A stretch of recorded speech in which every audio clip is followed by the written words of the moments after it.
Di sebuah desa yang jauh dari keramaian kota, terdapat sebuah rumah tua yang sudah lama kosong. Konon, rumah itu milik keluarga Suryadi yang hilang secara misterius beberapa tahun yang lalu. Desa itu sendiri dikenal dengan cerita-cerita menyeramkan yang beredar, tetapi rumah keluarga Suryadi adalah yang paling sering dibicarakan. Warga desa mengatakan bahwa rumah itu dihuni oleh arwah-arwah yang tidak tenang. Suatu malam, seorang pemuda bernama Rian memutuskan untuk mengunjungi rumah itu. Rian baru saja pindah ke desa tersebut, dan dia penasaran dengan cerita-cerita horor yang sering dia dengar dari tetangga. Meskipun merasa sedikit takut, rasa penasarannya lebih besar. Dia berpikir, mungkin hanya mitos belaka. Saat Rian tiba di depan rumah, suasana terasa sangat sunyi. Rumah itu berdiri angker, dengan cat dinding yang sudah mengelupas dan jendela-jendela yang terhalang debu. Pintu utama sedikit terbuka, seolah mengundangnya masuk. Rian menarik napas dalam-dalam dan melangkah ke dalam. Begitu melangkah ke dalam, udara terasa dingin dan berat. Di dalam rumah, tampak perabotan lama yang tertutup debu tebal.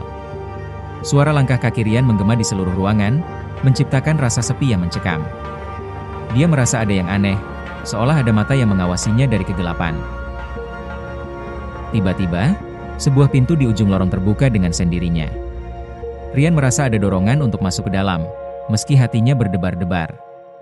Dengan langkah pelan, dia mendekati pintu itu dan melihat sebuah ruang besar yang sepertinya dulunya adalah ruang keluarga. Namun, yang membuatnya terkejut adalah sebuah lukisan besar di dinding.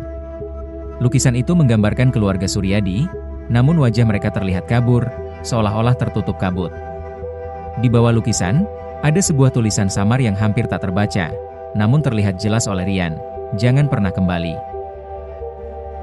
Perasaan aneh menyelimuti Rian, dan dia memutuskan untuk segera keluar. Namun, saat dia berbalik, pintu yang tadi terbuka kini tertutup rapat. Dia mencoba memutar kenop pintu, tetapi tidak bisa. Tiba-tiba, terdengar suara langkah kaki di belakangnya.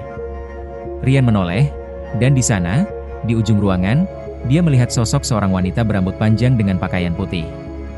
Wajahnya tidak terlihat jelas, tetapi dari gerakannya, Rian bisa merasakan ada sesuatu yang sangat salah. Wanita itu mulai melangkah mendekat dengan perlahan, namun setiap langkahnya terdengar semakin berat, seolah menginjak tanah yang basah. Rian mundur, mencoba mencari jalan keluar, namun ruangan itu terasa semakin sempit.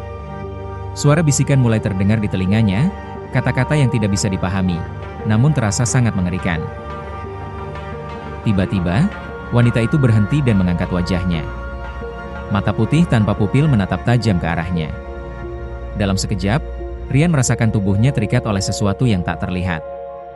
Dia berusaha untuk berteriak, tetapi suara itu seakan tertahan di tenggorokannya. Wanita itu mulai bergerak lebih cepat, dan saat tangan dinginnya hampir menyentuh wajahnya, Rian merasakan sebuah kekuatan luar biasa mendorongnya ke belakang. Dia terjatuh, dan ketika dia membuka mata, dia mendapati dirinya kembali di luar rumah, terbaring di tanah. Pintu rumah itu kini tertutup rapat.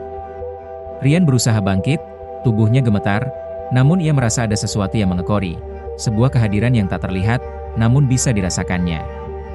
Dia menatap rumah itu untuk terakhir kalinya dan lari menjauh. Setelah malam itu, Rian tak pernah kembali ke rumah itu lagi. Namun, cerita tentangnya tersebar cepat di desa. Beberapa hari setelah kejadian itu, seseorang menemukan sebuah surat di depan rumah keluarga Suryadi. Surat itu hanya berisi satu kalimat, "Jangan pernah mengganggu mereka." Warga desa mulai percaya bahwa rumah itu tidak hanya kosong, tetapi dijaga oleh kekuatan yang tak terlihat. Sebuah peringatan bagi siapapun yang berani mengganggu kedamaian arwah keluarga Suryadi yang telah lama hilang.